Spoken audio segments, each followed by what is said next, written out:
Sweet. All right. Sacramento, California. All right, get some new attendees coming in. About a minute. All right. Cool. Chicago. Or maybe more interestingly, where do you want to go in the world? If you could go anywhere, where would you go?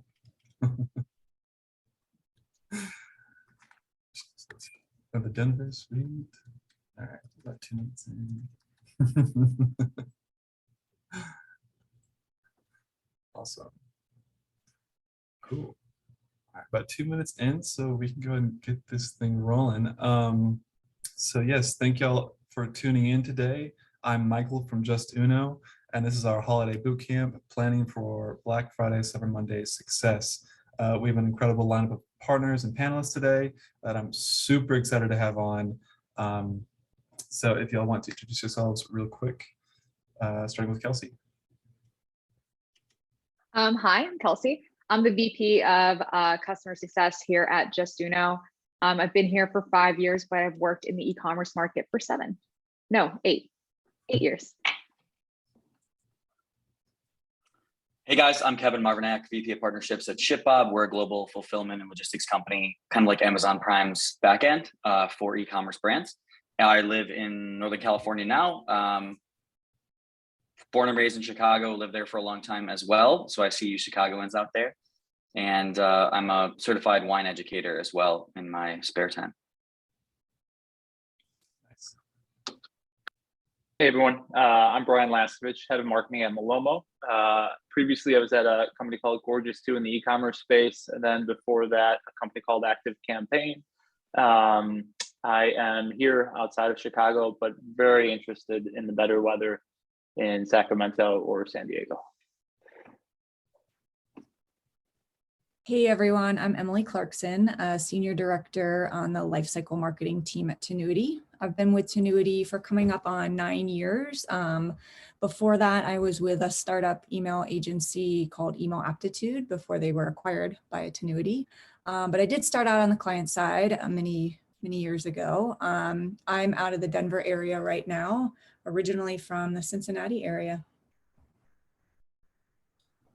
Hi, I am Katya Allison in sunny Sacramento, California, and I am the Director of Content at Grin. I guess you could say that I am the first marketing hire at Grin. I'm still here. I'm a lifer, so that's a very positive thing. Also, a nice little fun fact is that before I came on to Grin, I was a Grin customer for a couple of years prior. So I knew this is the place that I wanted to be because of just kind of the development of the software to begin with. And I am an advocate for working with influencers and creators for any marketing strategy. Hi, I'm Jake Sapella. I apologize, I don't have a camera on my big monitor and I can't see anything on a small monitor, so I'm not ignoring everybody. I'm just looking and trying to pay more attention. I'm a technical implementation manager, or lead TIM, as we like to call it, here at Dacity. I've been working here for 2 years, helping solve back-end and like business visualization layer solutions, focused on e-commerce merchants, and all different kinds of space. And so very nice to meet everybody. Awesome. Thanks, Jake. And thank you to the rest of the panelists. I just saw here that the chat is disabled for some reason. So no wonder no one was replying. So sorry about this to everyone. I'm trying to figure this out. But in the meantime, we do want your comments. We do want you to chat with us. So go ahead and use the Q&A function down at the bottom of your screen to submit any and all questions or comments. All of us here, all of us panelists will be able to see those. They just won't be public. But very much please, if you have any questions throughout, please submit those questions. In the meantime, I'm going to try and get the chat working again. I'm not sure why it's not, but yeah, we can go ahead and get rolling. So before we dive into the content, I'm going to take us through the 2022 holiday consumer survey that Justuno ran recently, all about the holidays. And so the first question is, when do you start planning your holiday shopping? The most notable call out here is, so you start with before September all the way down to December.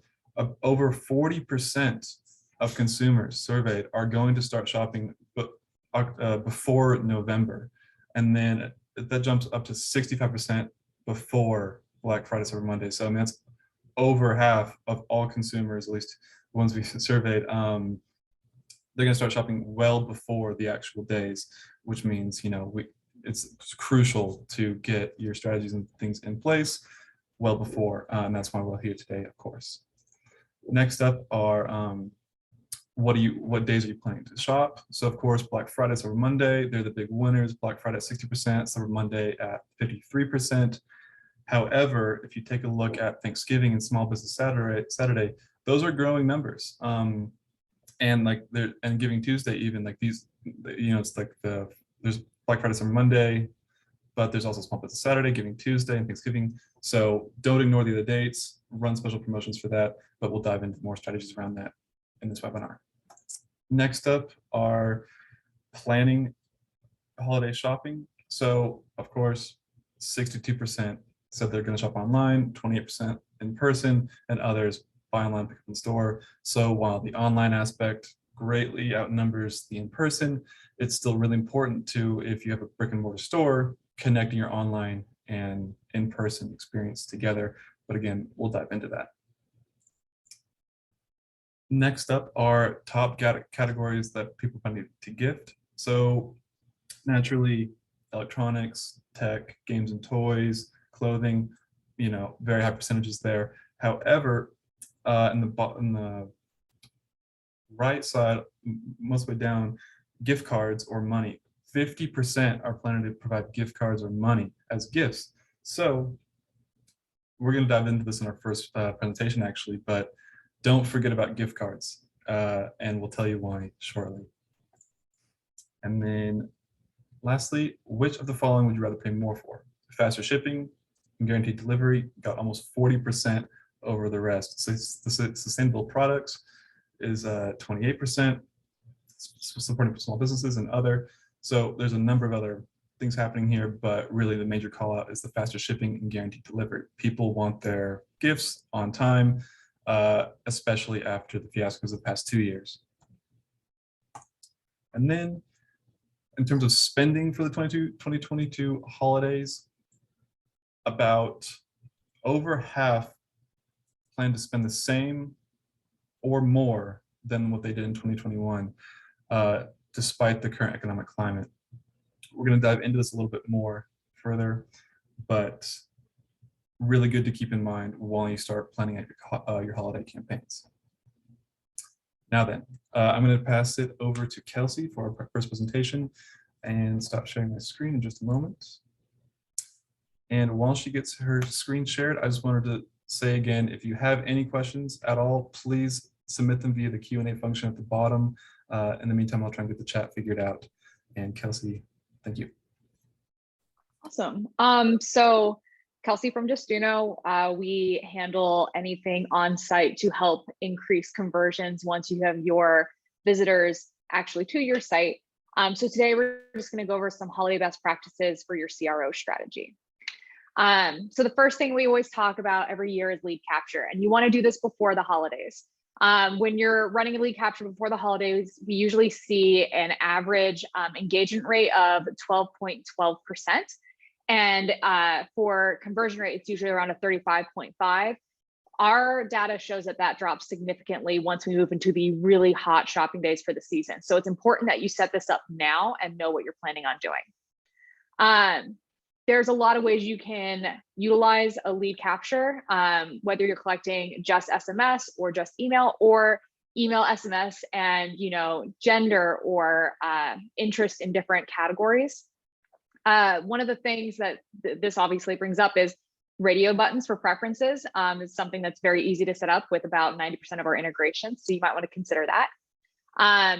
We have ways of setting up back in stock signups for popular items. So if you have items that are really hot sellers during the busy time, but you're currently out of stock, have people sign up and shoot out an email to them when it's back in. We can even set up quizzes for personalizations to win, and this helps reduce retargeting later. And as always, don't forget about your SMS list. Make sure that you're giving people the opportunity to hear from you in the way that they want to. The more information you gather now, the better you can target your messaging later on down the road, especially during the holiday campaigns when everybody's getting emails and everybody's sending them. So make sure that you're collecting this information so you can send important information that they're going to care about. Sorry guys, my mouse died, so I keep going to touch it, but I can't use it. The other thing that is really helpful with lead capture is creating a VIP list. We've seen this grow in popularity over the last couple of years. By creating a VIP list or an early access list, you'll actually increase your engagement rate. And you have these high intent purchasers who are now on a list that you are ready to communicate with. The great thing too about this is, especially if you're running something that's Black Friday or holiday marketed, branded, then usually we see you don't have to have an incentive attached to that. So if you want to collect emails and let people know when to come shop on your site, they usually don't need a 10% because they're going to get a 30% on Black Friday. Use first dibs on, use to get first dibs on sale. This is something that's really easy to set up at Justuno. And we'll talk about that at the end if you have questions on that. Allowing people who sign up early to get access to the sale a day early.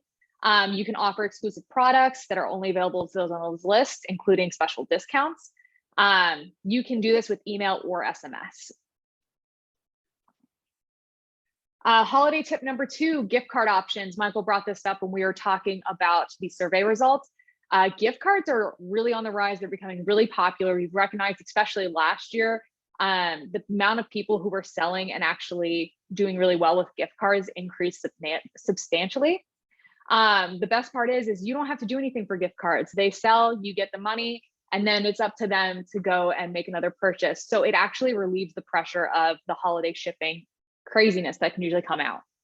It also provides greater flexibility for your shoppers.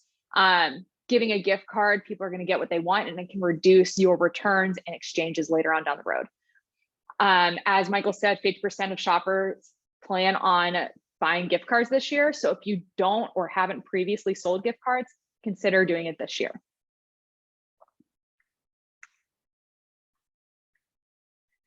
Holiday tip number 3, discount alternatives. Use alternatives over traditional discounting strategies. A big one we see every year is free or discounted shipping. People love that, especially in the last couple of years when shipping has been a bit of a nightmare.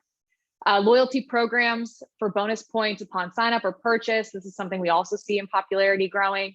Just keep in mind know your buyers. So if your buyers tend to be during the holiday season, someone purchasing for someone else, this may not be a good fit for you. But if you have people who are buying for themselves as well as others on your site, then the loyalty program would really work well.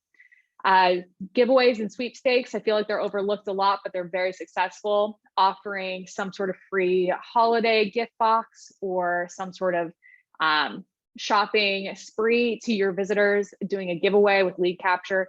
Running this in October is very successful, and then people can use the winnings during the holiday shopping season. Another thing that's really popular is a holiday gifting guides. I've seen this done in a lot of different ways, whether it's through their social media channels or it's a downloadable ebook that people can get when they sign up. Gift guides are a great thing to use as leverage for getting people to sign up during the holiday season or prior to the holiday season. And then the last is a free gift with purchase. This has been getting very popular in the last couple of years as well. And as crazy as it is, the smallest thing like a free lanyard sometimes is the one thing that takes someone who wasn't going to make a purchase, just the idea of getting something for free, they make that purchase. We've seen this work really well if you have any kind of branded swag with your company's information, hats, lanyards, keychains, bottle openers, whatever you can really think of, if it's got your company branded on it, can do really well. Optimize your off-site holiday campaigns. Banners can be used to augment the customer's experience in a variety of different ways. If someone signs up or if you have a welcome offer that shows what the discount is and a coupon code is necessary, if it's not going to automatically apply in cart, show them a banner and make sure you're showing them again what the coupon code is. We've seen this work really well. It does great with the site-wide messaging. Make sure that your coupon code is clickable. This can happen, as I said, either post email capture or when you have a sale message when someone lands on site. For ROAS, it reinforces offsite marketing campaigns via UTM tagging. So if you're running ads on Facebook or Instagram and that are driving people to your site talking about a discount, you don't even have to have a welcome. You can just have the banner appear. Holiday tip number 5, A/B test now, not later. This is super important. CRO is an art and a science, and A/B testing is critical to maximizing your client results by finding what most effective combination of campaigns works for your visitors. You can test against controls you can test against a control group for AOV data, test lead styles against each other, test offer types like incentives of percentage, dollar amount, free gift with purchase, test your imagery and your designs like image versus no image or product image versus lifestyle image. There's a lot of options. The big thing is you want to run these tests now. When you get to the holiday season, running A/B tests over big shopping days like Black Friday, Cyber Monday, Thanksgiving, any of that, your results are going to be skewed because the people who are going to be shopping during those times are not your typical visitors. So whatever results you collect will not work for you for the rest of the year. So test those now, have a better understanding now, utilize those results during the holiday season and throughout the rest of the year. Holiday tip number 6, product recommendations. You can recommend products in a variety of different ways through the holiday seasons. Gift with purchase upon adding to cart, that's that free gift with purchase. This is a great thing if you're going to allow them to pick what their free gift is. You can do, if they spend a certain amount of money to get free shipping, showing one of these to help increase that average order value, or a mystery item in cart and on checkout for last minute AOV boosts. And it can help clear out inventory. These are great in page, on exit offers, in carts. There's a lot you can do with these that would result in a higher AOV for the holiday season. Product recommendations average a 35% conversion rate and nearly $175 in AOV from when our customers are using this product. And then a bonus tip, reduce holiday CPA with audience sync. Cost per acquisition prices are rising every year, and this holiday season will be no different. Build larger email lists and collect more data now for cheaper, more effective campaigning later. Hatch sync, maintain privacy and security with data feed directly into ad platform managers, reduce time and effort, and crucial during the holiday season. And ideal traits, identify and target new leads based on profitable traits to improve Google and Facebook ad campaigns and long run through first party data rather than reliance on an outside source. We just wanted to show you guys Midland Radio. they're one of our clients, have been with us for years.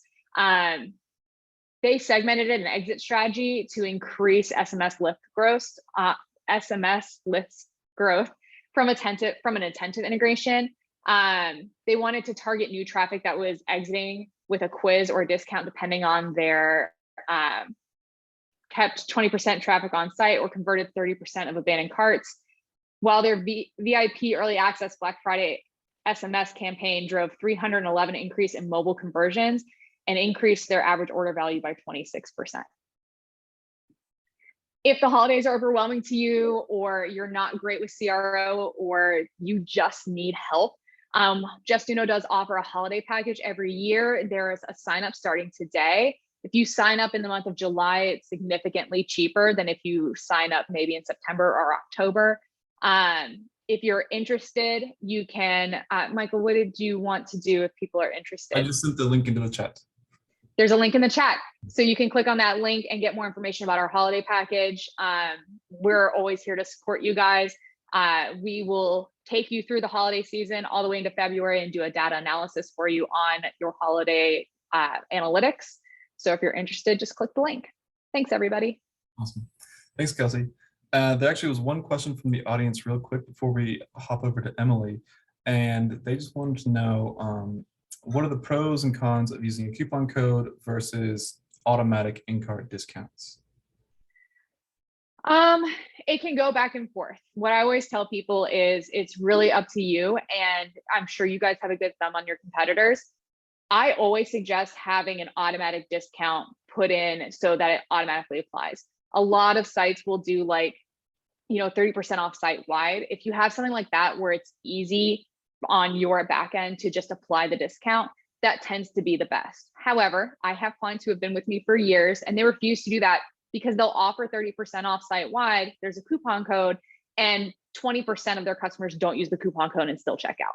And they like that little extra bit of cash. So it's really up to you on how you want to do it, what your strategy is. It's hard for me to give you a personal suggestion without looking at your site and everything else. But it kind of goes back and forth on what you're looking to achieve over the holiday season.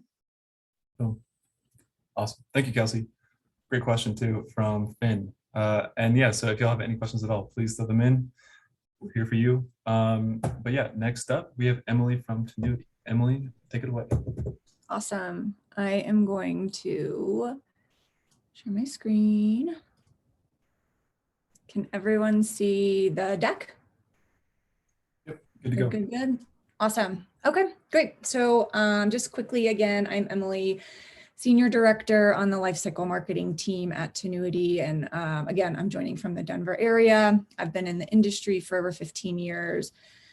I started out on the client side, but I quickly moved over to the agency life. In my role today with Tenuity, I help oversee the Lifecycle Marketing division of Tenuity, supporting all of our people and our clients. And for those of you who don't know about Tenuity, Tenuity is a multi-digital advertising agency. So we support not only in the lifecycle space, but paid media, analytics, a lot of different other channels. So check it out. Great. So I want to start on the topic of data because I think it's a hot one in the industry right now, and it really creates a ton of opportunity. Lifecycle marketing in particular is a huge driver and owner of zero and first party data. But zero and first party data isn't new. It's just kind of had a title upgrade.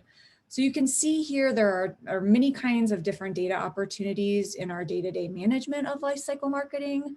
The top gray tiles are some of the most helpful pieces of first party data that we can collect. And this is the data that we get from users through their purchases, behavioral engagement histories.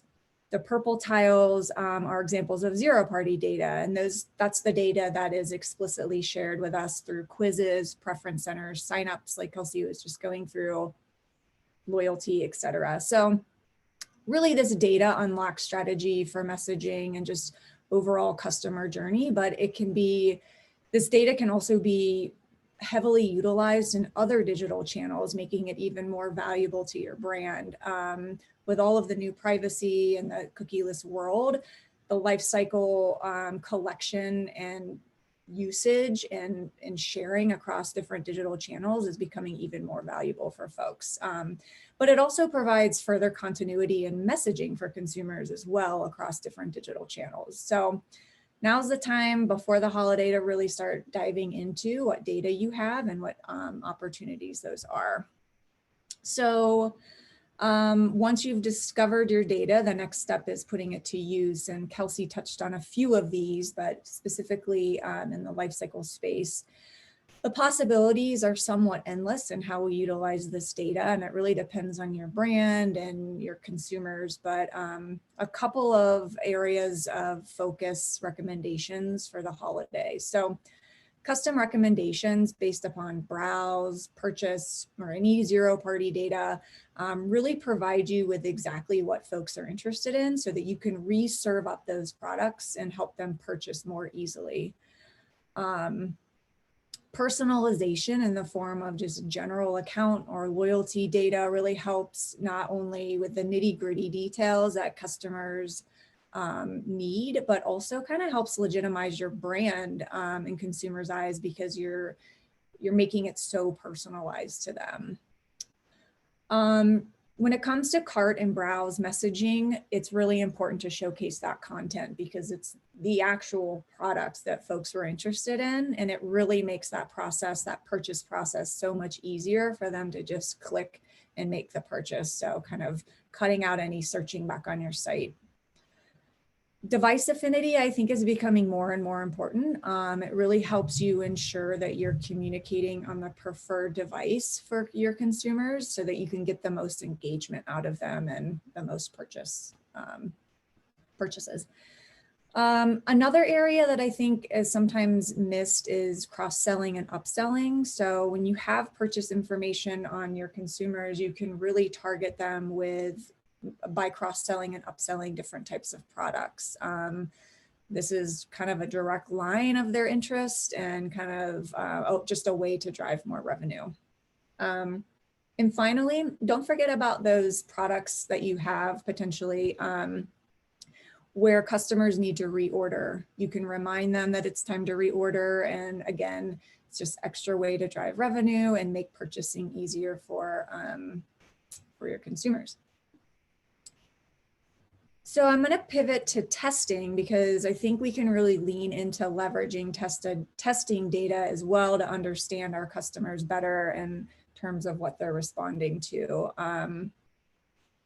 Q3 is really the last chance to test before Q4. Kelsey touched on this as well, but if we want to gain understanding and implement it, it needs to be done now. We don't want to test in Q4. There are too many variables and you don't want to implement something in Q4 for risk of kind of throwing your whole program off at the busiest time of the year. So there's many different areas and opportunities that you can test on. It really depends on your program now and what your goals are. And for this webinar, what your goals are for holiday. So frequency and automation, it's important to look at the frequency your consumers are getting messages, along with the number of touches in series. And the number of touches in a series is important because many times we'll have exclusions in series to exclude folks from day-to-day sends while they're getting like a welcome series, for example, because we want to focus on that, building that brand trust. But during the holiday, you don't want to exclude folks for a long period of time or at all from those day-to-day sends, because that's going to be the crux of your holiday messaging and they're going to miss out on those holiday sales. So it's important not only to look at frequency, but the number of touches that you have in those series and the logic around those series. When it comes to discounts, obviously discounts are really important for all of your businesses. And so when we're thinking about discounts, we want to think about how they play across all touch points. Are they different everywhere or are they consistent? And most importantly, do they make sense once we enter the holiday time period as it relates to your holiday offers? Segmentation, I think, is key to a personalized program. Hopefully gone are the days of the one size fits all batch and blast, dreaded batch and blast, but you can really create personalized content based on the segments and affinities that you have, kind of digging into your data that I touched on previously. And creative is always a great place to test, especially if you're looking to drive more clicks. You can test layout, CTAs, different types of templates. And finally, lapsed. I think this is a big area because a lot of brands want to reach as many people as possible during the holiday, but you can run the risk of some serious deliverability issues if you're not careful about it.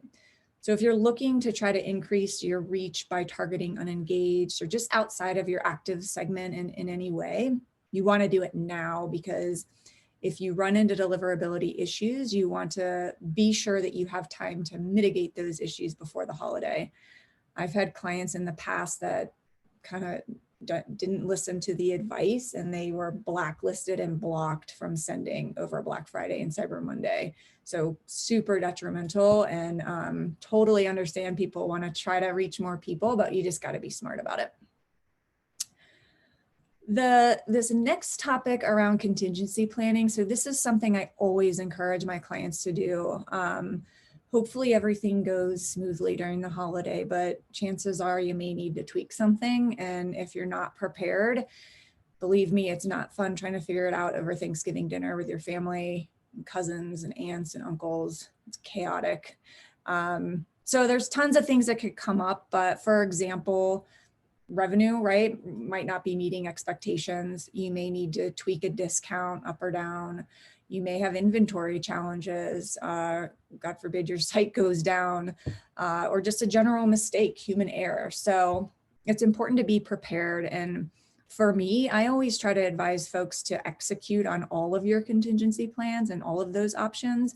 That way everything's ready to go and you just have to unschedule and schedule something. This really helps decrease the likelihood of errors, because when you're in that situation, it's frantic, you're rushed, you're nervous, and errors can happen. Another option though, if you're not willing to like execute all the way on things, is you could create templates where you can kind of plug and play those different contingency options. And that reduces some of the error as well. But the key here is really to just think ahead and be prepared. So there are a couple 2022 predictions I want to touch on quickly. eMarketer is predicting that nearly 50% of e-com sales will come from mobile devices, and that the Cyber 5 share of holiday sales will continue to decline, meaning that sales are going to start earlier. We saw that with Michael's polls at the beginning, and we've seen it every year. And that's kind of my point here, is that these two trends aren't new. I mean, we've watched mobile play a larger role over the years, and we've seen holiday sales start earlier and earlier, but it's important to just not ignore these and make sure we're playing these to our advantage. So how can we use this info? So with mobile driving half of e-com sales, you really want to ensure that your program is mobile ready. Make sure your program is mobile friendly designs or responsive emails. Make sure you're making it easy for consumers to purchase. Look to start those promos early. Everyone else is doing it. Definitely want to start those in October.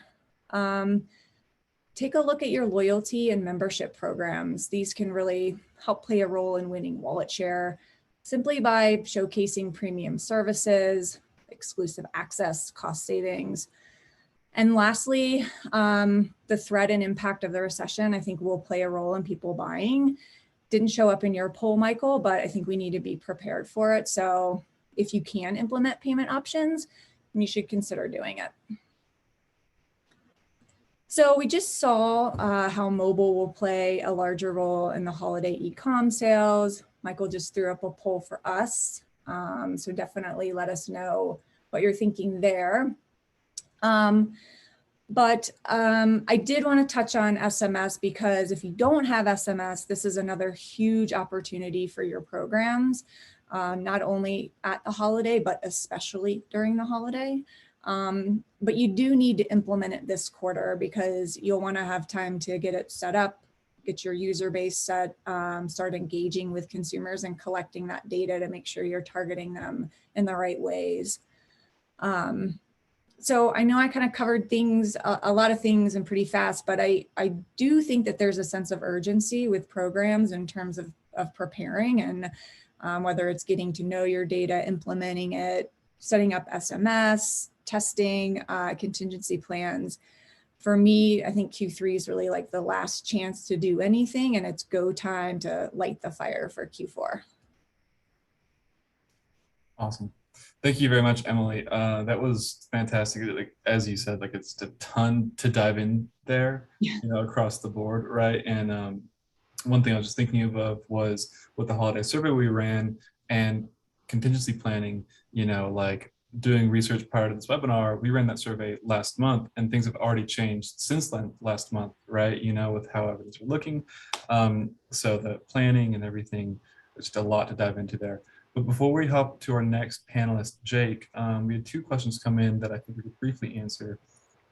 And this one is anonymous asker, but they wanted to know what the most important piece of zero first-party data to focus on collecting, if you had to choose. Well, I think typically like the first party data, you're going to be getting all of that with your program anyway, your purchase, your browse, your search, any of that stuff that you can be collecting, and you probably already are.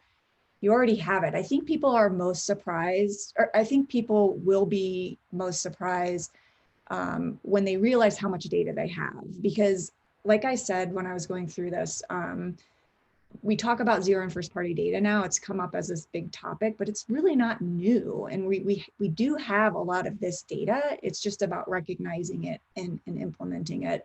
The zero party data obviously is the explicit data that folks give us. And that's cool too, especially if you have different types of products where you can kind of really tailor your messaging based upon what they're interested in. But I think that the first party data is what people have and it's just at their fingertips. So I would start there and then start to maybe look at like through Justuno collecting some of that zero party. Fantastic. Awesome. Thank you, Emily. There's a second question, but I think actually I'll save that towards the end for the Q&A. I think the other panelists would be curious to hear their insights. So, but yes, thank you very much. And last note here about the first and zero party data. If you don't know what zero party data is, you have no idea the first time hearing that ever, or you've heard about it but really don't know what it is, take a look at some of the resources we just sent in the chat. Mallory from Tenuity sent their content hub over, and we actually did a webinar last month on first and zero party data, so make sure to check those out.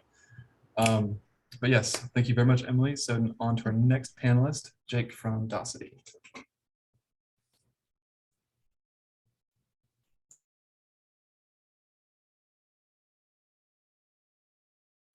Sorry, I forgot to unmute. Do you guys see everything okay? Good to go. Perfect. Sorry you have to look at that picture of me. Then just another quick warning, I might have to mute myself. I do have 2 dogs here and they tend to hear noises and bark themselves into a frenzy. So if that happens for a second, I do apologize. Yeah, as I mentioned, I'm working with Docity. I've been here for 2 years doing technical implementation manager lead. So I do a lot of the back end stuff with analyzing data, putting things into different formats for segmentation, for instance, making it readable from those different sources.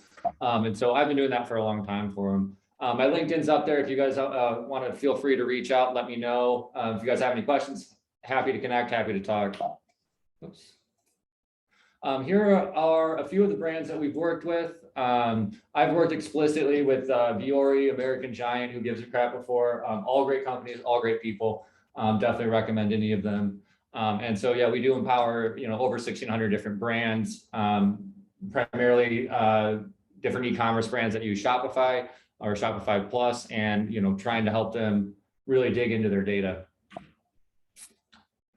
There is value with good data, and, companies do grow faster. 23%, or it's 23 times more likely to acquire a new customer if you're data driven, and you are over 10% more profitable. And we do, analyze the past for a better future. Use your data to shed light on your most pressing holiday challenges. That's including identifying the right product mix, having the right inventory levels, boosting profitability, and optimizing your marketing spend. And so these are a couple of the visualizations that we use here at Docity to determine product mix and inventory and plan your merchandising strategy. This is a high level view of what kind of products you're going to promote this year. You want to know, what was very popular last year, but also what was most profitable last year, right? So you can see the low and high gross margin products visualization that we're showing you right there. So it's good to kind of look back previously and see exactly how everything performed for you. And then you can also look at your performance data from last year to help you determine how to most effectively merchandise the products on your site. So like, which pages did customers spend the most time on? What type of device they use? As we heard earlier, looking towards SMS this year is probably something that we need to take a look at. And then also what products were bought most frequently together. So, there's options for bundling products. There's things like that you can do to try and, really reach out and get those customers to commit. You can also want to consider creating specialized landing pages, depending on what you're looking for, and especially what you see in your data. One of the things that we've been talking about, inventory planning, right? Dacity's actually releasing an article later this week. So if you want to look at our blog, we'll have it all out there for you. I'm actually working with marketing to help go over that, but we have a report that we use called Merchandising Planning. I don't have a visualization for it yet. We're still in the process, unfortunately. but it's really kind of analyzing that, looking at your inventory levels ahead of time, looking at what kind of sales that you have by different, we call them SKU attributes, right? So, what sizes sell better, what colors sell better, et cetera, to try and plan. And you can see trends over time with that when you compare your inventory towards your sales. So like I said, we'll have more information about that later this week. Hopefully it'll come out end of week or sometime next week. But that's a great way to try and plan your inventory better when going into the holiday season. Planning your marketing. We look back at last year's holiday marketing budget and your ROAS, return on advertising spend, and also to try and analyze which promotions were the most successful in which channels, right? Was it social? Was it search? Was it email? Was it SMS, right? So we use all of that to kind of take a look back. And so we're really capitalizing on the data that we have from all of our merchants to create these things and to give you those insights that you need. Importantly, you do want to look at existing customers. Cost of acquisition is extremely important. So retaining those customers is even more important. And generally it's it can be very profitable and it's relatively low hanging fruit for your holiday marketing efforts.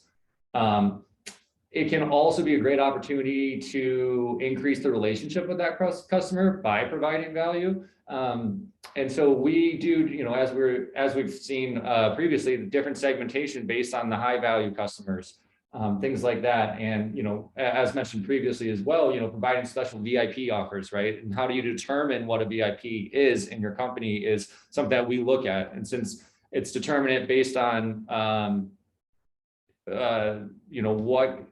what channel you're in, I suppose, we capitalize on that data to make sure that we try and make that customized to different merchants that we have. Here are a couple examples. Now I want to be clear, I didn't specifically work on these, but they are case studies that we have done with these merchants. So if you have questions about these, you can reach out to me on LinkedIn and I'll get them to the right people. So the insight here is the team having a central place to analyze all marketing performance equally. And they were able to pivot acquisition efforts to sell more profitable products and higher returning channels, which is something we see frequently, right? From when you get everything in a single location, you see insights that you might not see if it's in different areas, right?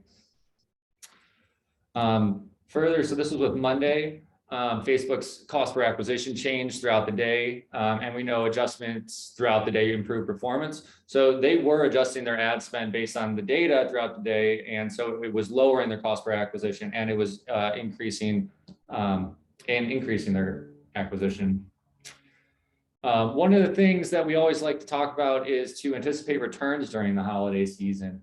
25 to 30% of all holiday purchases are returned, and we have seen that an increase in LTV resulting in customers' good returns exchange experiences, right? If it's easy, if they relatively, I don't want to say enjoy it, right? But if you make it simple, if you make it convenient for them, right? So that's just a specific example that we've seen internally here at Dacity. And so, what can you do to reduce the number of returns or increases or increase exchanges? How can you create a better customer experience? And things of that nature. Powering holidays with the right audience. So this goes back to the segmentation plan, right? So we want to look at what the different types of customers you have are. So, this is another visualization that we have, so that you can kind of take a look at everything you have. High value customers, you're churning high value customers, multi-buyers, single buyers, things, and how you split those, right? Once again, it is determinant on your company, but that's what we dig into, right? So then you can create those segments and, do specified marketing, the VIP segment that we've been talking about, your high value customer. So those are different things that we take a look at. Yeah, and so the difference really is which customers you'll target to achieve your specific holiday business goals. Do you want to increase subscriptions? Do you want to grow your customer list? Do you want them to have a higher purchase per customer? All those different things you can improve by developing a well-curated segmentation plan. Once you determine that, it's also important to decide how you'll measure your success. These KPIs could include revenue, performance versus plan, gross margin, new customer acquisition, just customer acquisition, and other metrics. I've already touched base on it, but I'll talk about it again here. Looking at this is a great way to kind of anticipate your inventory needs, right? If you can see for who you're targeting and work with that to plan your inventory, looking at the trends that you've seen, that's another way to really hone in on the inventory to save money and not prevent sellouts, or excuse me, prevent sellouts. Apologies. Also, remember that different customers may prefer different communication channels. So, as we've talked about, some of them may want to prefer SMS, and we can do things like that through segments in order for you to really capitalize on your marketing. So there's 4 key strategies that we kind of look at. Target customers who purchased last, holiday season, Q4, really. Customers who bought last year and haven't purchased since are a great segment to focus on. You don't want to write off holiday shoppers. Some people will only buy from you during this time of the year. So knowing that there is a way to capitalize on that with that segmentation. Then you want to, as I've mentioned, target the high value customers. Provide your VIP customers with an extra present during the holiday season. Use special offers, incentives, products to reward. As we heard earlier, maybe you give them, looking at Viore right now, maybe you give them a Viore lanyard or something. And we've seen brands launch exclusive access to their holiday promotions to be an effective tactic. You want to target your churning high value customers. So these are customers that have spent a lot with you previously, but that maybe haven't in a long time. So you want to catch them before they churn with a holiday promotion that will put them back into the buy now mode. It's a great way to offer them a great offer or promo without appearing like you heavily discount normally. And then the 4th strategy would be to increase subscriptions. If you have a subscription program, target non-subscription customers who might be most likely to sign up. So someone that's purchased product in the past that are available as a subscription. Or you could encourage current subscribers to purchase a subscription as a gift or a refer a friend. All those are different options, that you can use to increase your subscriptions. Here's some more proof that we have. Once again, I haven't worked with either of these, but I'd be happy to get you answers if you guys want to send them to me through LinkedIn. So this is for Kopari. This subscription model is available for all purchases, but how do we increase LTV and limit churn of subscriptions? So using the data that we've helped them acquire and take a look into, they were able to find higher LTV customers when they subscribe after the first order. So Kopari created an improved subscription model targeting customers appropriately. That's an example of the number 4 on the previous slide, right? And so for this customer, I believe, so what they were able to do was look at the customer's time between orders, and how they were targeting wasn't necessarily working because it varied greatly depending on that customer. So they created Klaviyo flows that were dynamically triggered to send out replenishment emails and based on their customer's expected reorder date. That also proved to be very effective. And that's it. If you have questions, you can reach out to sales at Dacity, or like I said, you can message me on LinkedIn. And then also keep an eye out for, I believe it's going to be called the Product Velocity Report that's going to be coming out either this week or next week to talk about how we can help you manage inventory. Awesome. Thank you, Jake. We had one question come in, and it's from Maggie, and they wanted to know, are there certain metrics in Dacity that you'd recommend looking at specifically for retention?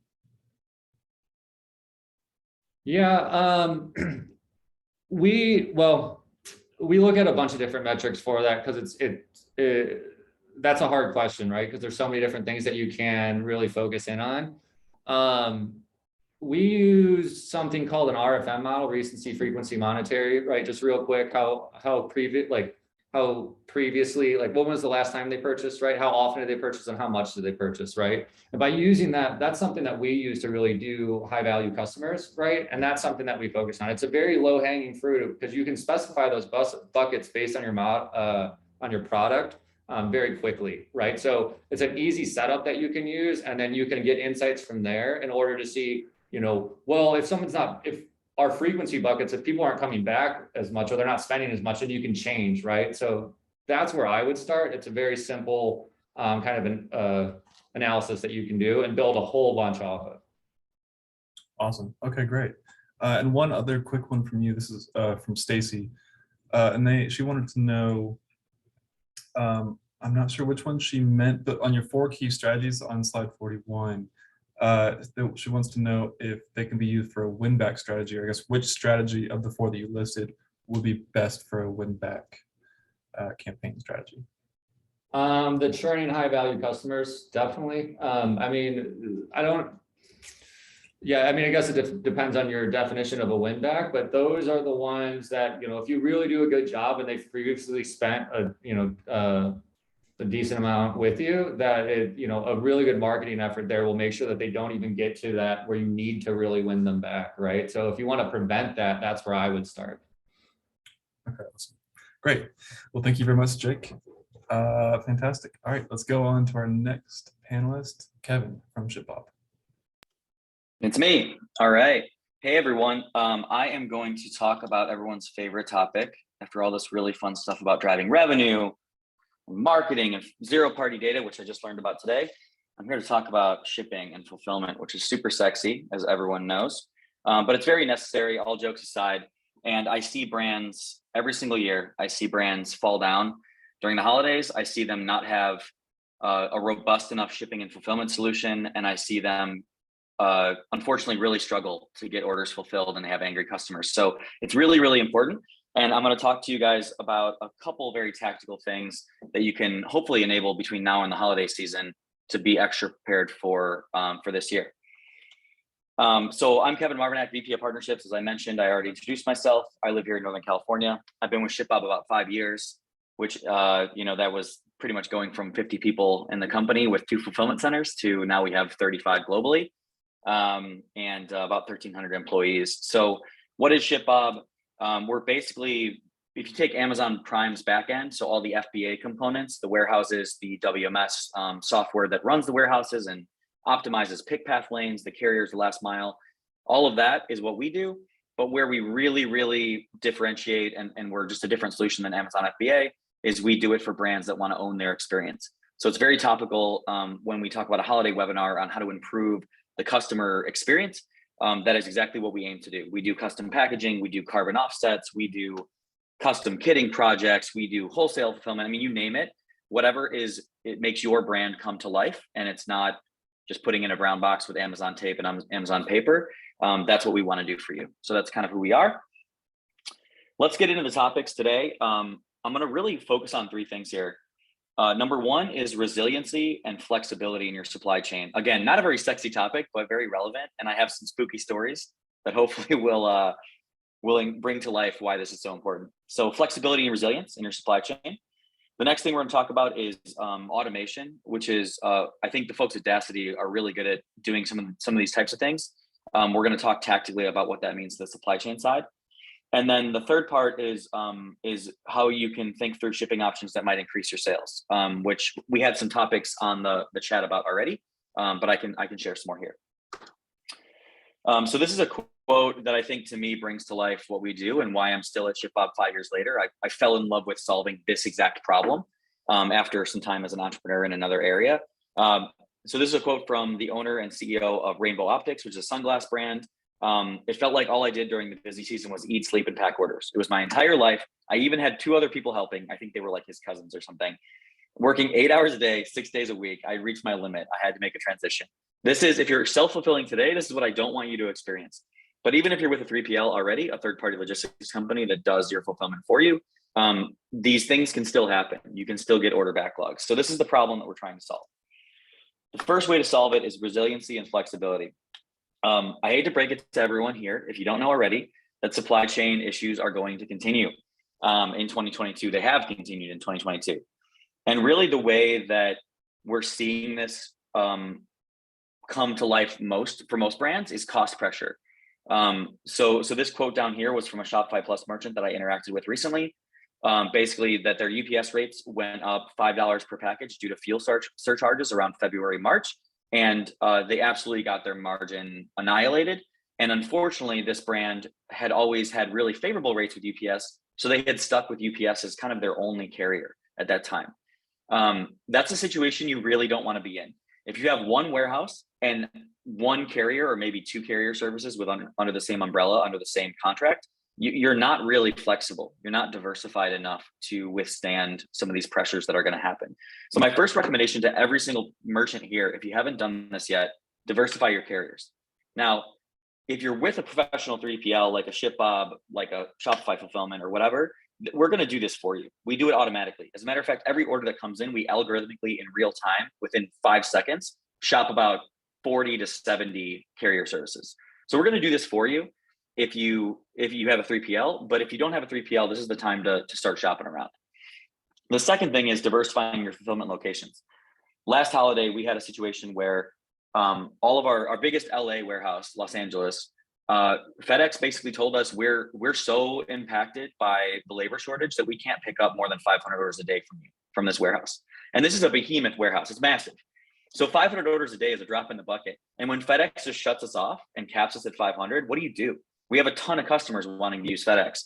So what we decided to do was we rerouted a lot of those orders that were supposed to be fulfilled out of those warehouses to our other warehouses where we had stock.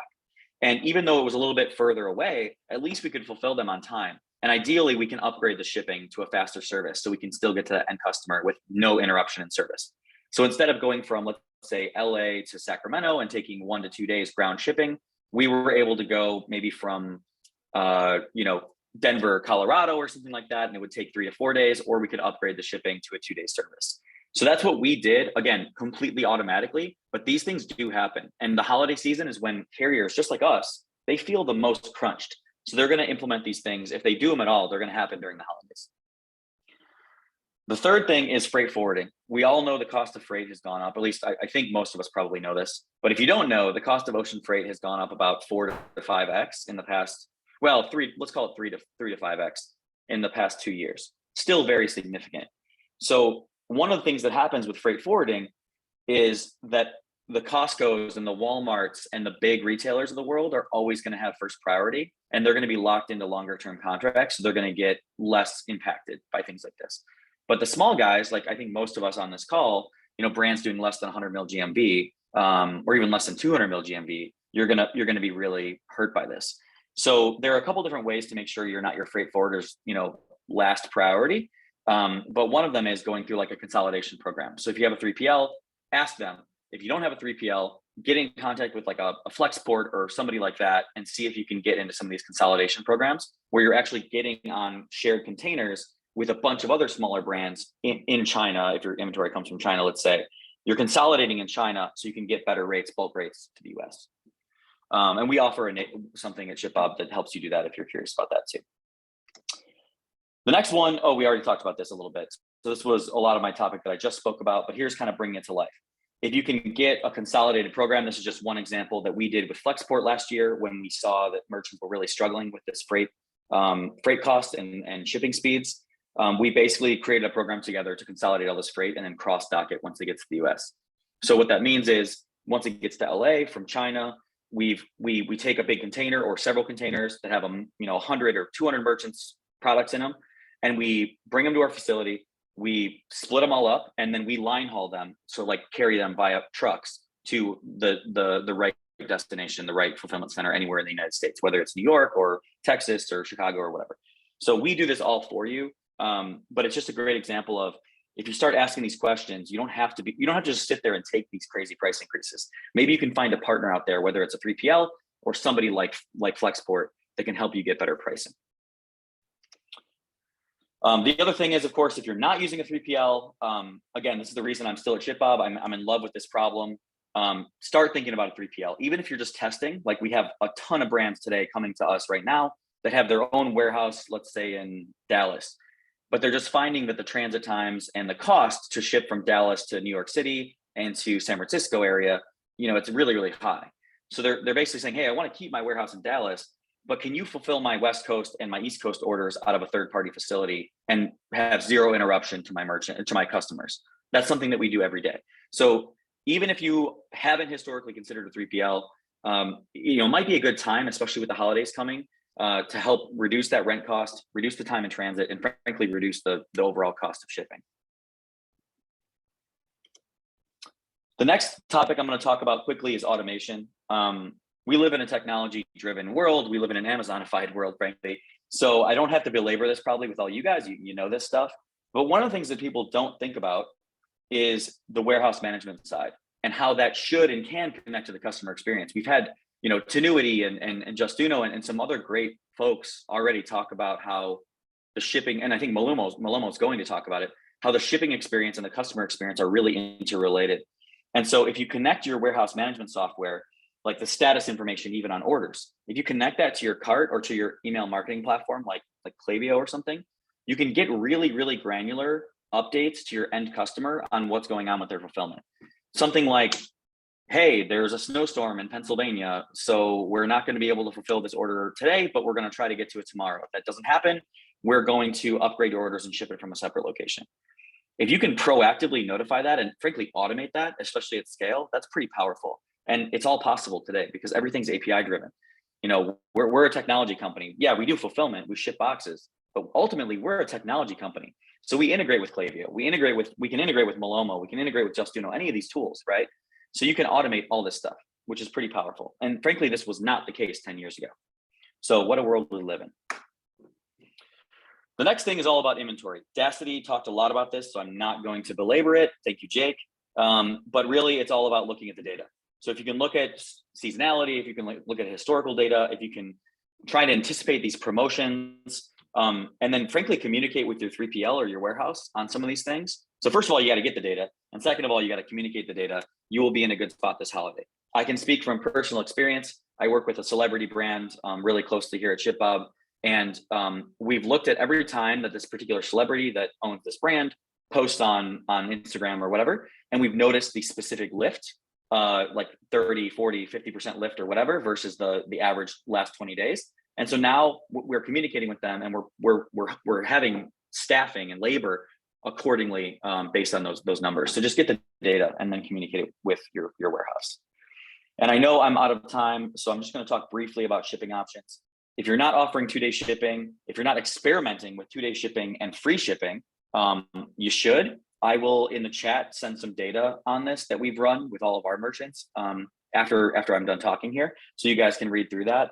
But it really can help you increase your average order value, and it can help reduce cart abandonment. We've seen cart abandonment reduction rates of 18, 20, 30% by just offering 2-day shipping. So this is some cool stuff, and if you're not doing it today, you should.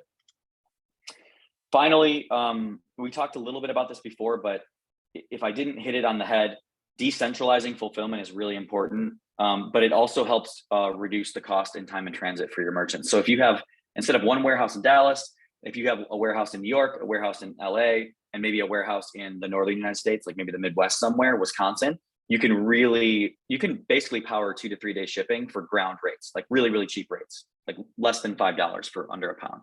So that's pretty powerful stuff. All right, so to recap, the shopper experience and shipping are super related. I'm always happy to talk with any of you guys here. And I'll put some stuff in the chat, like my contact information, but we have a promotion going on right now for $1,000 in free shipping credits before the holidays.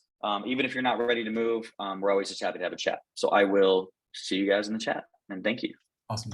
Thanks, Kevin. And yes, some questions came into the chat, but for the sake of time, if you want to reply to those in the chat, we had a couple come in. But yes, thank you very much. If you want to stop sharing your screen, and we'll pop it right over to Brian from Malomo. Thanks, Michael. Let's see.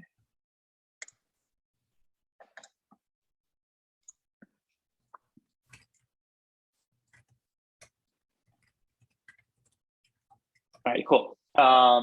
Makes complete sense that Malomo can follow up. Kevin, all your stuff there is fantastic. So I'm just going to quickly, I'm going to try to take 10 minutes or so and quickly talk about from the consumer side of the experience, right? We just talked about the fulfillment side. I want to give you just a few tips that you can take back, honestly, and that's it. You do not have to worry about who I am at this time. Let's just go forward with it. Okay, so here's what I want you to know. I think this is my belief of like just the greatest hack, the little thing that you can do right now. So this page right here is the most trafficked page in e-commerce this holiday season, bar none. It is the page that everyone will click to understand where their item is at the moment. And that 4.6 right there, this is just looking back in the past 3 years of all the Malomo data that we have, and the average for every order that's placed is the amount of times that someone will click this link to understand where their package is at. So 4.6 times they're going to look at this page per order. The other thing here, I've put, this is just general Google Trends data. You can see it's not just about the holiday season, but the spikes here represent the holiday season. But looking at the amount of people searching for UPS tracking data, as well as United States Postal Service tracking numbers, it's starting to go up. And the other thing to mention here that I haven't before is that if you're comparing your marketing email sent versus your shipping and your transactional email sent, your marketing emails are usually getting on average between 2 and 3% click-through rates. Your shipping emails, as well as your transactional emails, are usually between 20 and 25%. So what I'm trying to share with you right now is that there's this like golden nugget, this golden opportunity in time from the shipping experience side, from the consumer side, of when you can best utilize that moment and what you can do about that. So let me move forward. So here are a few things that I recommend that everyone here do. First is, bar none, just understand exactly what happens after someone purchases. Yes, this is probably the most basic recommendation, but I have listened to so many calls through the Malomo prospects from like we're using all these call recording tools, and everyone says they have absolutely no idea what actually does happen. So go into, if you're using Shopify, go into the platform and see exactly what those emails look like today. It looks definitely something like this. You could see it on the right-hand side of the page here if you're actually clicking through that page, and it's getting to a very, very basic map and just some information about the customer. And obviously what I'm here to tell you is that you can do a lot better than this. Number 2 recommendation. So build a holiday-centric post-purchase strategy that differentiates yourself. So I have here, there's 3 different ways that you can look through this. And my recommendation is first to take a better understanding of what you're doing pre-purchase, right? Like there's probably one thing here that the marketing team is working on, you're working on to get someone to purchase, whether that would be improving the customer experience, that's priority for you. Maybe it's your brand. Maybe it's just that like, hey, we have an amazing story and we were telling that story throughout the entire purchase. Or maybe it's just like doing as many experiments as possible to get someone to the shopping cart. Whatever you're doing pre-purchase, like that should definitely be your focus post-purchase strategy as well too. So as an example here, if you're really focused on brands, I would recommend thinking about your brand experience after the purchase. And there's 3 different ways to think about that. You can reinforce the mission. So after someone purchases, like educate them about what actually the company was founded on. A second different thing to do is just to entertain them, give them different, like they're waiting for their package. Like what can you do to entertain them while they're waiting for their package? The expectation is sky high. So they will click on anything that you send them. And then the third thing too is to educate them. We have a few examples I think I've put on this. Yes, so love being educated by merchants. So let's go through, like when I talk about education, what are the different things you can do to educate them after someone makes a purchase? So we can talk about product usage. There's tips and tricks here. Again, we can talk about social causes and the founding story. And a couple examples here from the Malomo side. So this is House. It's a alcoholic drink. When someone is after purchasing, they show them a tracking page where that educates them on the story of the bottle, from our farm to you, more about like the bottle itself, and they get a ton of engagement from here. Another example specifically on the holiday season is from Ilia Beauty. So probably around this time last year, what they were starting to do was to educate their consumers after they purchased right now about the holiday season. So they give them more information, more so on, okay, you have to purchase by this time to get your product to you.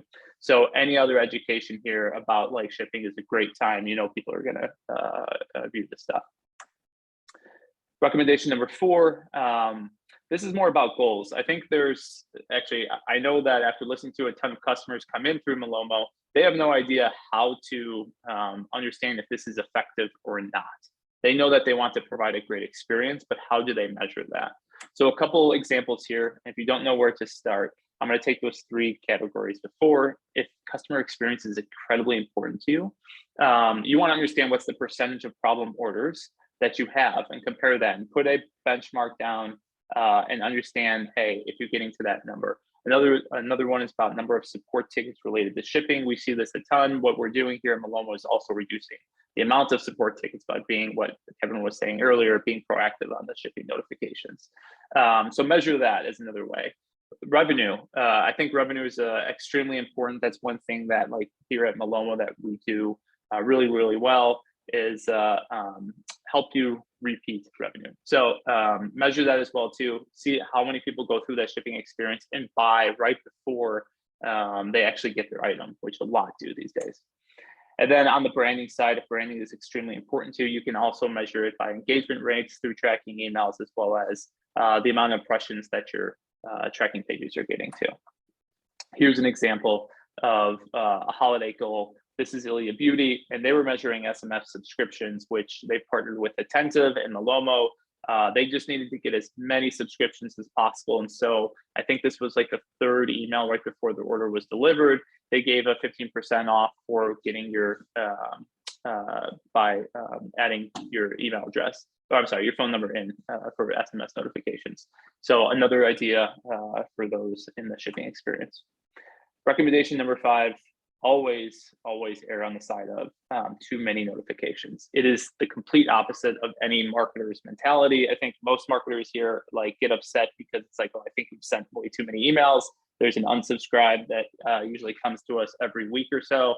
But on the shipping side, what we've seen is that like there's just not enough times that people want an update. They want an update about every single point in that experience, from delivery, from the actual order being in transit all the way to like the order is at your door. So a couple of examples here from the Malomo side, right? You can do the order placed, order fulfilled, the in transit. But I think what's really specific here is that like we know this holiday season, Kevin was always talking to us about it. There's going to be delays. So let's be proactive on the delays side. How can you make sure that you send that email to them or that SMS notification to them that says, hey, we are experiencing a delay, before they figure out that there is a delay? And how do you get that in front of them earlier? That's just going to improve your customer experience overall. And maybe that's a great time to put a 15% coupon in front of them just because of the delay at that time. And here's an example of another customer of ours from like order confirmed pre-transit, and like just making that experience. This is someone that's branding is really important to them. So how do they represent their brand for the entire experience? 2 more things going on here. So just another idea to build trust and transparency with your customers. Like if trust and transparency is key pre-purchase, it should be even more important post-purchase.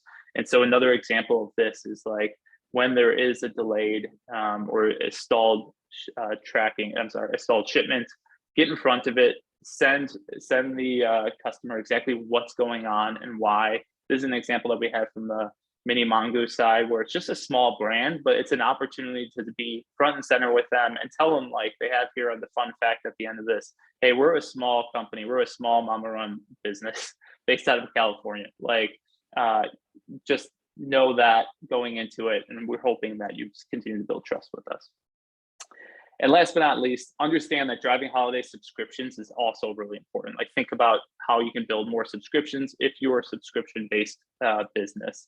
And an example of this through Soylent, another customer of ours, is like if you are a subscriber at post-purchase, your experience looks like this. It looks like different than the first time buyer. Like the first time buyer is like, let's provide them experience to get them in order to subscribe and save. So you see on the header there, the first time buyers see the upgrade of subscribing. And then if you're a subscriber, your post-purchase experience should be a little bit different than that.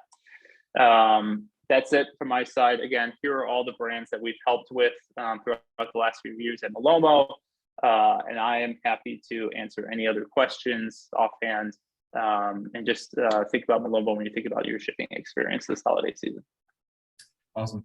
Thank you so much, Brian. Yeah, if you want to send that offer information into the chat, there's also an additional question, but we'll about 15 minutes left, so we'll pivot straight to Katya from Grant. Hello there. There was a little sneak peek on my slide there. Everybody can see that all right? I'm going to take your silence as complete agreement that you can. Fantastic. So I'm excited to be talking to you guys. Thanks. Katya, sorry, this is showing your speaking notes and not the slides. Oh, well, there you go. Let's see.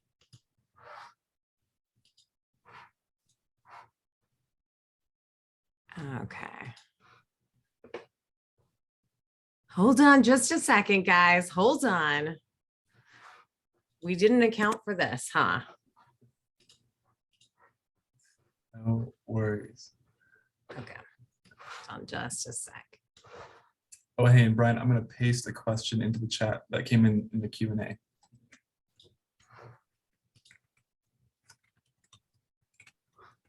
Okay.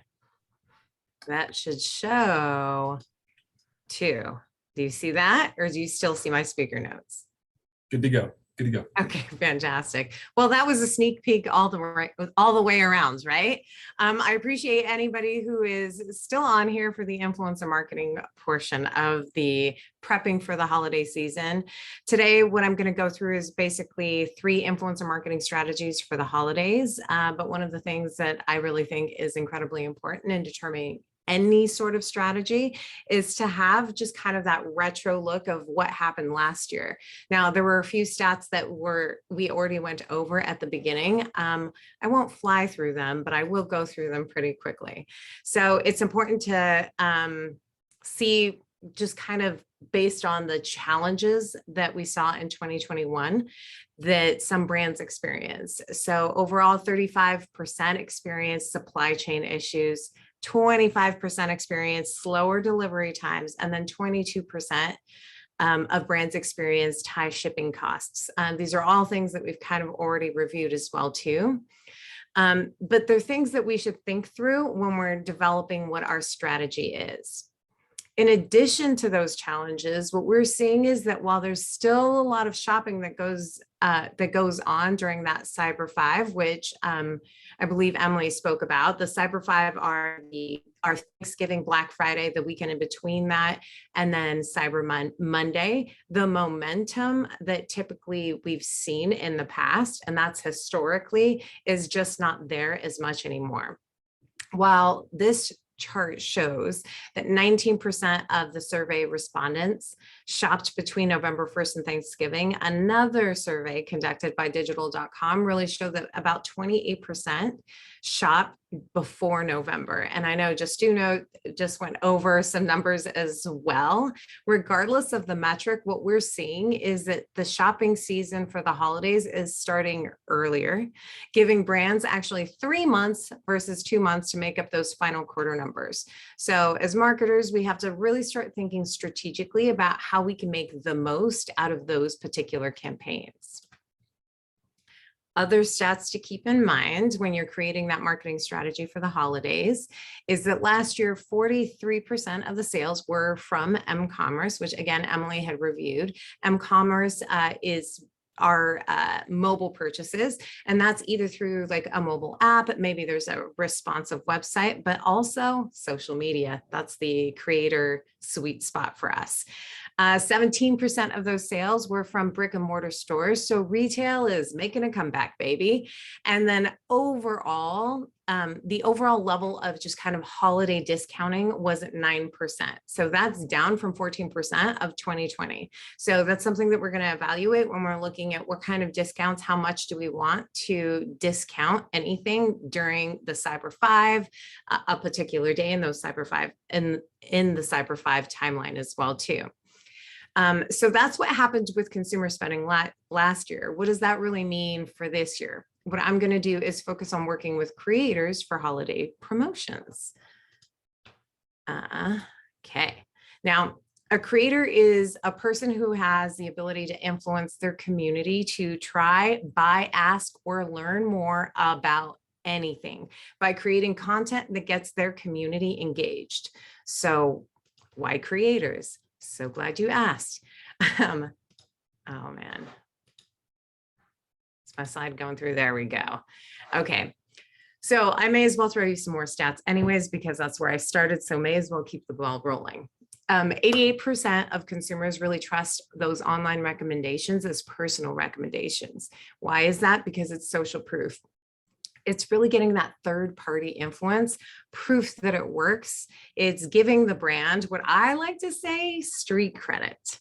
But not only does it give you social proof, but with creators, you don't have to worry about ad blocking. You can deploy many at once, and you will always get this brand awareness, content, community, and revenue. On that last note, how much you get of each of those really depends on your strategy.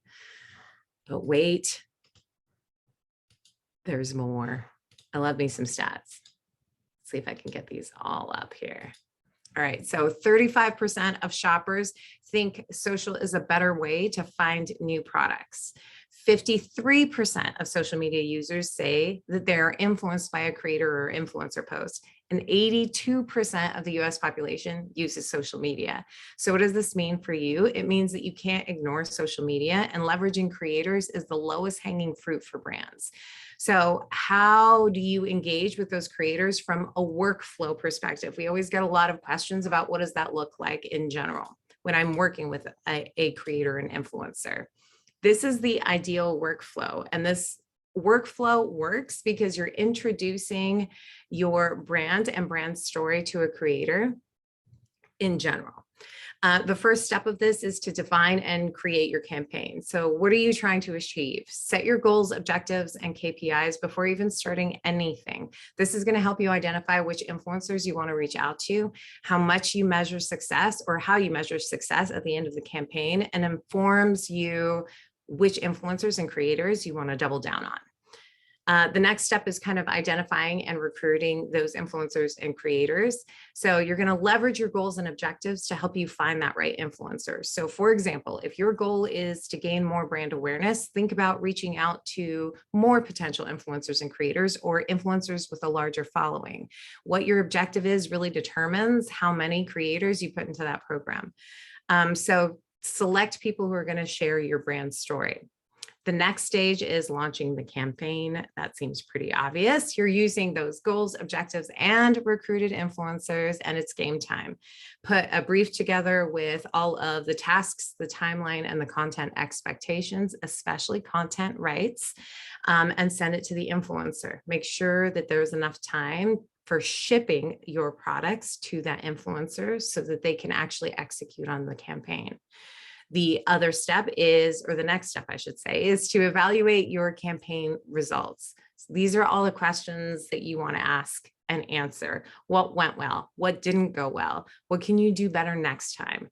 Who is easy to work with from your creator program? Who crushed it with content? Who crushed it with sales? Who got more impressions? Answer all of these questions. Those answers are going to help you decide what to do for your next steps. The next steps is invest in the winners. So based on those answers, you're going to want to double down on the winners from your campaigns. So this is a good foundation and workflow for working with creators. So let's talk the 3 strategies with creators that can help you this holiday season. So the first one, start planning now. I know that there have been other slides that say that we should be planning, but don't panic if you haven't started either. This framework still works. It just means that you're going to have to condense your timeline. You should be prepping at this point regardless. This is especially because people are starting to shop even sooner. So that first step where you guys should be in right now is in preparation and planning. So focus on setting the foundation of your influencer campaign. Figure out the promotion, the product, and the creator and influencer. Then start your outreach to lock down your creators, because everybody's going to be reaching out for holiday promotions. You want to make sure that you've got dibs over the creators that you want to be able to leverage for your campaigns. Then September, October, that's when you're going to collaborate and execute, right? It's all about starting that buzz. You're going to work on getting product to influencers, having them post to create like brand awareness and build interest. Now, because Cyber 5 is not necessarily the holy grail, start to execute your promotions in October to already start reaping the rewards. In addition to that, find the content that is resonating with your audience during that time and leverage those for your paid social ads to minimize your cost per click during the actual holiday window season of that Cyber 5. By November, things should already be kind of going. So at that point, you're at manage and maintain.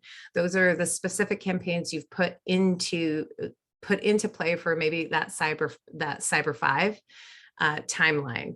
And then the item that I think, or not the item, the timeline that I think that most people miss out on is January. So what happens after that? You can continue to ride the coattails of the efforts that you've made for holiday promotions in January when you're evaluating and you're extending, right? So what often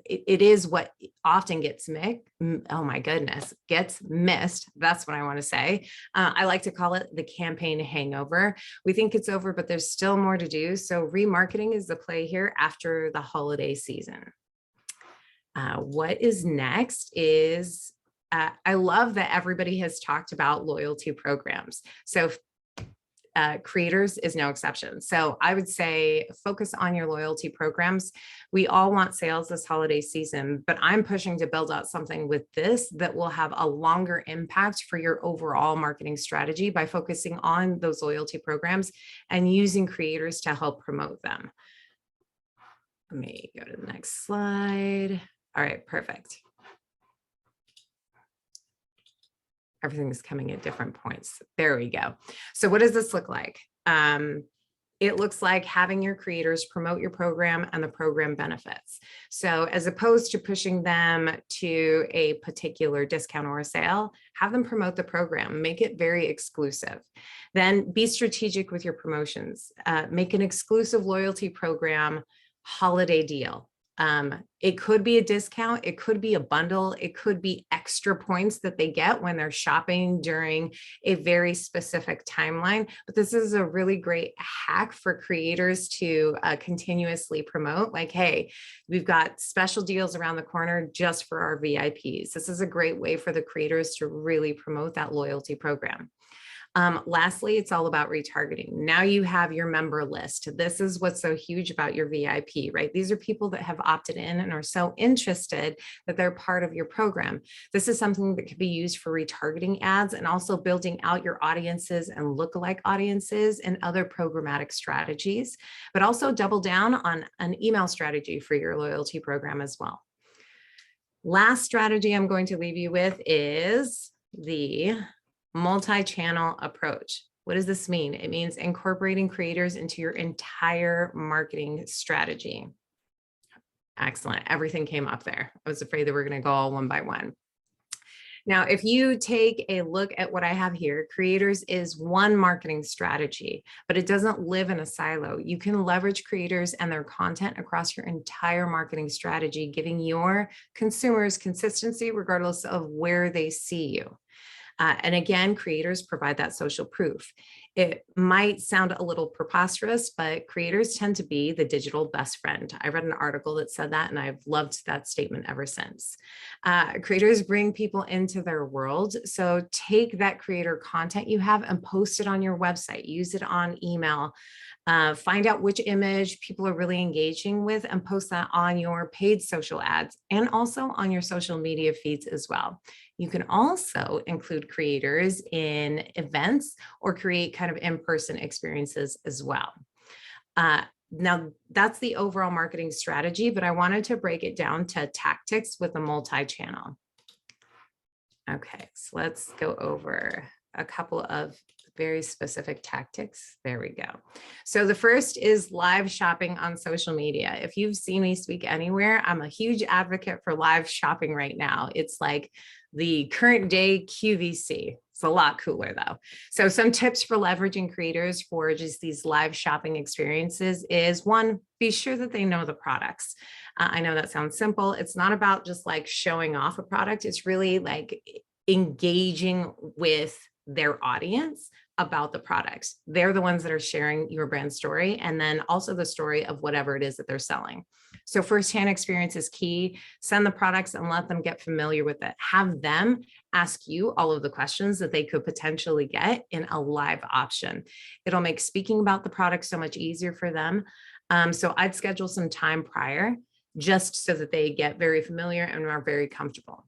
I'd also say don't script it. Just inform them of the information. The beauty of live is that it's raw and authentic. Like today, so many mistakes, right? But it is that authenticity that people are connecting with. When you tell creators what to say, you run into coming across as very disingenuous, and that can actually repel the audiences rather than having them embrace what it is that they're talking about. Lastly, this is where you could use a discount code for viewers to use either at the end. It's going to help you track this attribution back to live shopping. This provides an added incentive as well for the viewer and a way for you to really just, again, track the success. The next is website traffic. Okay, let's click all the buttons here. All right, so have one of your campaigns be more focused on really driving website traffic versus that direct sale from a single post. I think that that's where a lot of people get lost or go down that rabbit hole when it comes to working with creators and influencers. It's not about this one magic post that is going to drive all of these sales. It's about consistency. Now, what you do with that creator content is really what's going to make an impact. So first, making the content count, have creators curate pictures and videos that really inspire, educate, persuade, or entertain their audience. This is really taking that storytelling approach to their posts. Then is to take the content, and more importantly, the content that's performing well. You're going to be measuring what's going well by the engagement, impressions, the comments, and use that content to repurpose it across your entire marketing strategy, like I had stated before. And then lastly, this is also where you can include links and promo codes to drive traffic with your creator content, and then also track it back using Google Analytics or other tools like Dacity. The last tactic is really to create an experience to invite foot traffic. All right, there we go. Coupling retail and e-commerce together ensures that you're creating more opportunities for this brand exposure, and it's going to help you in building your brand equity. So how do you even do that with creators? One school of thought is to drive a special in-store discount that only creators are distributing. Like with any discount or promotion, you have to be sure that you're not competing with yourself. So make sure that if there's an offer on your website, that the offer that your creators have is better, and there is an incentive to use that. People are going to want to use just a better discount in general. Also invite creators to shop and share. So this is kind of a twist on like the live, not so much live, but kind of putting together a story or a reel on their shopping experience from walking in to walking out. What can a consumer expect? And then lastly, if you have a program of creators that are like really true partners, host an influencer event only with the directive of that event to share that experience and moments with their own community. It's a little peek behind the curtains for their community, and it's kind of fun. So working with creators has massive benefits, but the success is partly dependent on finding the right creators for your brand. I got you. That's a common question that people are asking. I promise I'm trying to power through all of this. These are the quick tips on just kind of finding the right creator for your program. They need to love your product, so make sure that they genuinely do by leveraging product gifting. Be sure that they are truly engaged with their community. They're talking back and forth in the comments section. You should be able to see that. Post in an authentic way. They should be posting. A forced post is really obvious, so it's really easy to suss out. And then lastly, relationships matter. So take the time to establish those relationships with creators to just build a long-term marketing strategy with creators. And that's my nutshell. I know I took a little bit longer, so I apologize. No worries. Thank you so much, Katya. So yeah, Right. we're about 6 minutes past, but that's okay. Thank you for everyone that stayed on. As a reminder, unfortunately, I don't want to keep us much later, and I know there's a number of questions still unanswered, but I will be sending out this webinar recording tomorrow, as well as with the partner offers and their contact information. So if you have any questions for any of them, look out for that email and then reach out to them directly, and they'll get all your questions answered and everything else. So thank you all again for coming today, and thank you to our panelists for coming. If you want to say a quick bye. All right. Thanks, everyone. All right, everyone. Bye.